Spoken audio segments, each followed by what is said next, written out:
Le 28 mai 1946, je reçois une lettre du père Migliorini, Azarias Mordone, écrit au père ces mots. Le Seigneur veut que moi, Maria, j'attende que soit passée la neuvaine à l'Esprit Saint pour vous répondre, c'est-à-dire après la Pentecôte. Jusqu'à ma réponse qui ne fera que vous transmettre la volonté de Dieu sur notre cas, vous, mon révérend, ne devez tenter aucune démarche définitive en ce qui concerne ma question. Renseignez-vous amicalement, interrogez avec douceur le Père général, vous pouvez maintenant le faire, ainsi que les révérends conseillers ou leurs amis, et transmettez-moi vos conclusions avant le 9 juin, après quoi le Seigneur répondra. Le 1er juin 1946.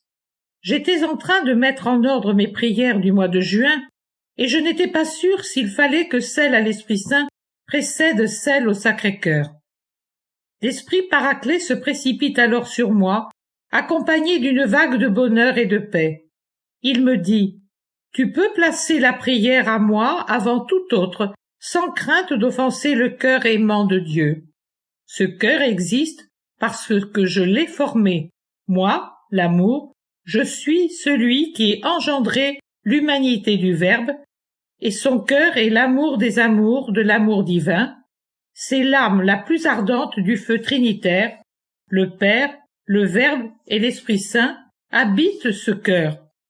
Mais puisque l'Esprit Saint est celui qui fait l'unité des deux premières personnes et avec elle, et qui forme avec elle la Sainte Trinité, il est l'hôte élu du cœur très aimant.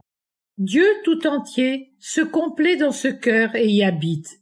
S'il est dit, en effet, que vous êtes les temples de l'Esprit Saint, et si l'on peut présumer que, dans les limites de la finitude humaine, le trône de l'Esprit se trouve dans l'organe qui produit la vie et suscite les affections, quel trône aurais-je jamais dans ce temple plus sacré que tout autre, construit par l'homme, ou érigé par lui, qui soit plus beau, plus saint, plus sacré, plus mien que celui-là? Le cœur de Jésus-Christ, il est formé des feux de la charité et des lys de la toute pure. Si les hommes savaient comprendre ce qu'est le cœur du Christ, mais les séraphins peuvent à peine pénétrer dans l'incandescence de cette perfection d'amour qu'est le cœur de Dieu, perfection de la perfection. Observe ceci, mon âme. Dieu, l'incorporel, l'éternel, s'orne de l'organe parfait dans la parfaite création de l'homme et y renferme le paradis tout entier pour qu'il soit témoin du sublime anéantissement du Verbe et se perfectionne en charité. Si les anges pouvaient dévoiler les mystères du ciel, ils vous diraient qu'à l'évangélisation de la terre par le Christ, enseignant, a correspondu la grande leçon donnée à tous les cœurs célestes sur la manière de parvenir à l'amour parfait. Grâce à l'anéantissement d'un Dieu jusqu'à la mort, par amour de Dieu et des hommes. Saint, 3 fois saint cœur du Christ, soleil rayonnant sur lequel toutes les lumières du ciel viennent se fixer, glorification de la matière qui a mérité de partager la gloire de l'âme, puisqu'il a atteint la perfection de la charité, de la force, de la justice, de la tempérance et de l'obéissance. En effet, rappelez-le, vous tous, très chers enfants de la sagesse, le Christ était chair et âme comme tout homme. Or, par un insondable décret, il a dû connaître la tentation, bien qu'il soit sans tache.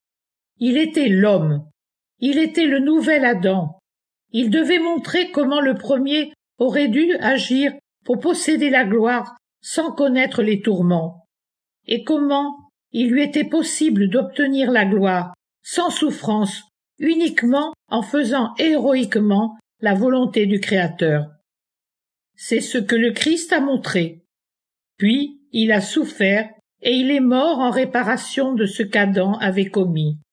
Or tout cela, obéissance, résistance aux tentations, bonne volonté, générosité, pardon, sagesse, sacrifice, a jailli du cœur qui bat maintenant, au ciel, pour chacun d'entre vous, pour toi, pour tous ceux qui ont compris l'amour. Dieu est amour. Le cœur de Jésus, Dieu, est le trône du Dieu amour.